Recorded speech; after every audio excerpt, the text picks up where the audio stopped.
اپنے معبودوں کے نام پر ذبح کرتے ہیں۔ عرب کے مشرکین بتوں کے نام پر جانور ذبح کیا کرتے تھے، دوسری قومیں بھی بلیاں دیا کرتی تھی۔ اسلام نے قربانی کے عمل کو اللہ کے لیے مخصوص کیا، جیسے عبادت خالص اللہ کے لیے ہے، سجدہ خالص اللہ کے لیے ہے، تو تمام عبادتیں خالص اللہ کے لیے ہیں، ٹھیک اسی طرح سے قربانی بھی خالص اللہ ہی کے لیے ہے، اور دوسرے کسی مخلوق کے نام پر قربانی نہیں کی جا سکتی۔ قربانی اللہ کے لیے ہوگی، اللہ کے قرب کے لیے ہوگی۔ یہ تو قربانی کا لفظ نکلا یہ تقرب سے، تقرب کے معنی وہ عمل جس عمل کے ذریعے سے ہم اللہ کا قرب پائیں گے، اللہ کی نزدیکی پائیں گے، اللہ کے رحمت کو اپنی طرف متوجہ کریں گے۔ بہرحال قربانی کے ان چند ضروری امور کے متعلق اس وقت گفتگو کرنی تھی۔ اس سلسلے میں کچھ مزید گفتگو آئندہ کسی مجلس میں کی جائے گی۔ اللہ تعالیٰ شانہ کہنے والے کو بھی اور سننے والے بھائیوں کو بھی صحیح دین کا فہم عطا فرمائے، دین کے ایک عمل کرنے پر جذبہ عطا فرمائے، اور جذبے کے باوجود اگر قربانی کرنے میں کامیاب نہ ہو سکے تو اس کوتاہی پر اللہ تعالیٰ مواخذہ نہ فرمائے، معاف فرمائیں، اور اس کے بعد پھر اگر قربانی نہ کر سکیں تو اللہ تعالیٰ توفیق عطا فرمائیں، اتنی رقوم اللہ کے راستے میں خرچ کریں۔ قربانی کے سلسلے میں آخری بات جو عرض کرنی ہے وہ یہ کہ قربانی کا جو چھوٹا جانور ہے وہ ایک آدمی کی طرف سے ہوگا، پورے گھر کی طرف سے ہرگز نہیں ہوگا، اور قربانی کا جو بڑا جانور ہے یعنی گائے، بیل، بھینس، یہ 7 آدمیوں کی طرف سے ہوں گے، چاہے وہ 7 آدمی ایک گھر کے ہوں، چاہے وہ 7 آدمی مختلف گھروں کے ہوں، 7 کی طرف سے بس یہ طے ہے، اور اس میں نہ کمی کی۔ قربانی وہ جانور کے جو 7 آدمی کی طرف سے ہوگا، اگر 7 آدمی کرنا چاہیں 7 کر سکتے ہیں، 6 آدمی کرنا چاہیں 6 کر سکتے ہیں، 5 آدمی کرنا چاہیں 5 بھی کر سکتے ہیں، لیکن اگر 7 آدمی کریں گے تو حصے برابر ہونے چاہیے، رقمیں خوش دلی کے ساتھ ادا کی جانی چاہیے، اس میں مالیات میں کوئی کوتاہی نہیں کی جانی چاہیے۔ قرآن کریم کی آیت پڑھ کر کے میں بات ختم کرتا ہوں۔ اللہ جل شانہ نے ارشاد فرمایا، اعوذ باللہ من الشیطان الرجیم، بسم اللہ الرحمن الرحیم، انا اعطیناک الکوثر فصل لربک وانحر ان شانئک هو الابتر۔ اللہ جل شانہ اپنے نبی کو مخاطب فرما کے کہتے ہیں، ہم نے آپ کو حوض کوثر عطا کیا، انا اعطیناک الکوثر، ہم نے آپ کو حوض کوثر عطا کیا،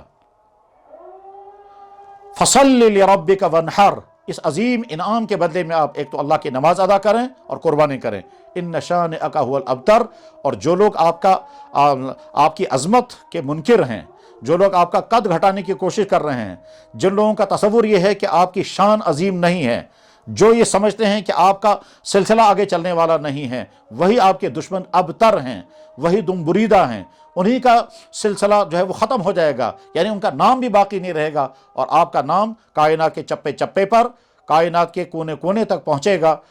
اللہ جل شانہ نے فصل لرب وانحر فرما کر کے حضور کو قربانی کا حکم دیا، اور پھر اللہ نے اپنے نبی سے فرمایا، قل، آپ کہیے، ان صلاتی و نسکی و محیای و مماتی للہ رب العالمین، میری نماز، میری قربانی، میری زندگی، میرا دنیا سے رخصت ہونا، سب اللہ کے لیے ہے، ہمارا سب کچھ اللہ کے لیے ہے۔ اللہ ہمیں اس دین پر قائم رکھے،